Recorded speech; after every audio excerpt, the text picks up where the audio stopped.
Hello everyone, I have a Gears of War 4 beta gameplay on the map Harbor. I'm playing with my friend Squinter. We joined in a game late, but nonetheless it ended up being a pretty entertaining game, so that is the gameplay. Now this video is going to be primarily discussion based, and the question I want to pose to everybody is what is fundamentally new about Gears of War 4 that we haven't seen in previous Gears titles? Now let me just preface this with a couple things. One, this isn't a question that I came up with. I'd say that this is a community question that a lot of people have been asking, and I think that it raises some good points that are worth talking about. The second is that the game is obviously not finalized, and we might see some drastic changes before the final product of the game, but I think it's highly unlikely that we'll see very significant fundamental shifts from the beta to the the full release. But I do think we'll see things like weapon changes and improvement in graphics. Finally, I want to say that I do plan on giving an in-depth feedback video. This is not that video. This is more of a specific question that I wanted to address because I think, like I said, there's a lot of good things to talk about here. So I'm just going to get right into it and answer the question myself, and then I will obviously ask everybody else. I'd love to hear what you have to say on the topic. I'm going to say that no, Gears of War 4 is not fundamentally different from any of the Gears titles that we've previously been given. You can say that there's the close cover combat system, but I don't think that that's a game-breaking mechanic or something that's used super heavily. I think that the weapons do have a slightly different balance, but more or less they're in line with what I expected and what we've seen from previous Gears titles.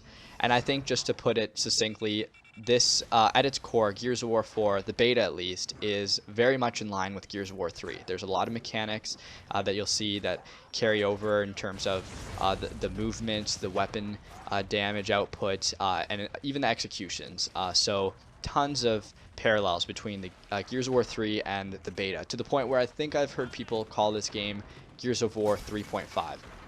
Now, the bigger question from this is this a problem? Once again, I'm going to answer no, but I understand there are people who, on the other end, would say yes, and I'm going to kind of address from their point of view after I run through my own.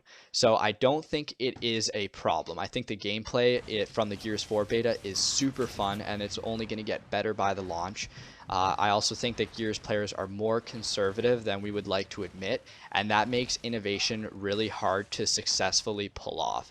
And just to kind of support that point, some examples in the past, there was Overrun in Gears of War Judgment. I think that was a super innovative game type, but at the end of the day, it didn't receive a lot of support based on the playlist numbers, and I get it. It wasn't your traditional multiplayer gameplay that you expect from Gears of War titles. Likewise, Judgment was a very quick game that innovated by adding ledge jumping, 2 weapon loadouts, and very fast-paced gameplay, and it was poorly received for a variety of reasons.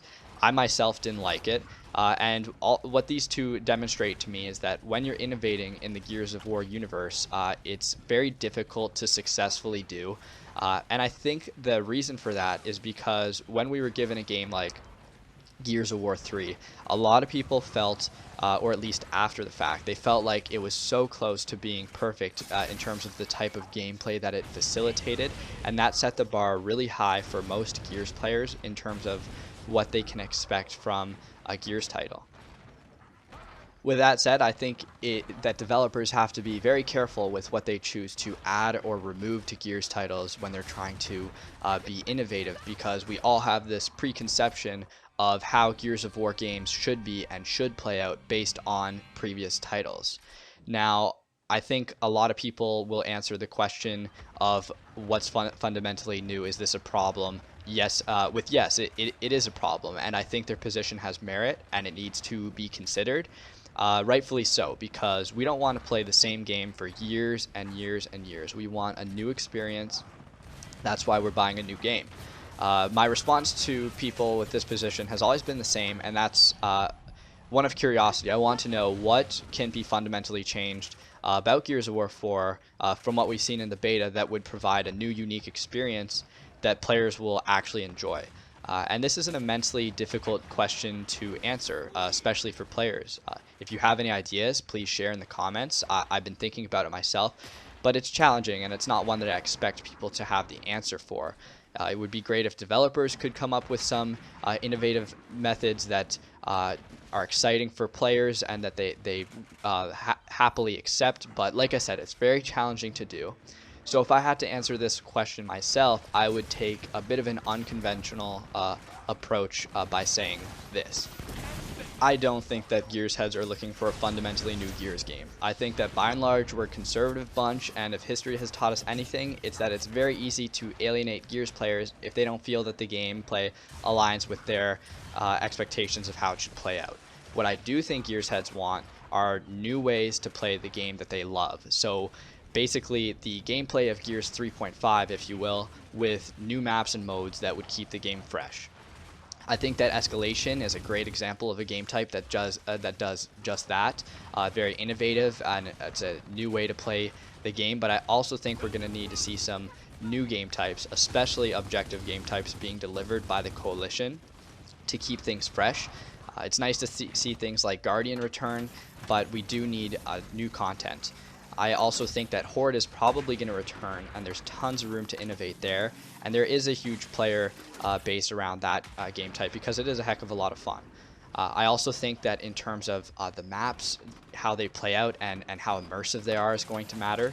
If you remember back in Gears 1, there were a lot of maps like Mansion that had this dark, gloomy feeling. And personally, I felt like they were very immersive and created a dark and creepy atmosphere that really made the experience unique.